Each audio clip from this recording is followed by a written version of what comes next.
हो भया 2 चहा द्या ना. हो भैया 2 मिनिटं देतो बसा.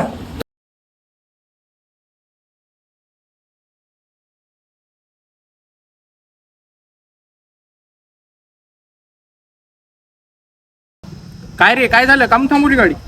अरे बघ ना त्या येड्याने जास्त पैसे दिले. 50ची नोट द्यायची तर 100ची नोट दिली आपल्याला.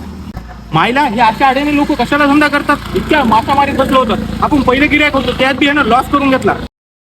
हे शुभम कुठं चालला? दादा तुमचे पैसे. भैया तुम्ही तर पैसे दिले होते ना, हे कशाचे पैसे आहेत मग?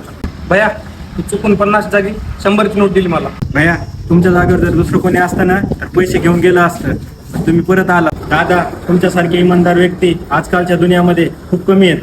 खरंच धन्यवाद दादा. भैया आई बापा शिकवण आहे, कधी कुणाच्या कष्टाचं घ्यायचं नाही आणि स्वतःच्या कष्टाचं कधी सरत नाही आणि दुसऱ्याच कधी पुरत नाही. वैभव देऊन आलो बरं का त्याचे पैसे. खरंच भावा इमानदारीचा खूप गोड होता आणि तू खूप ग्रेट आहेस.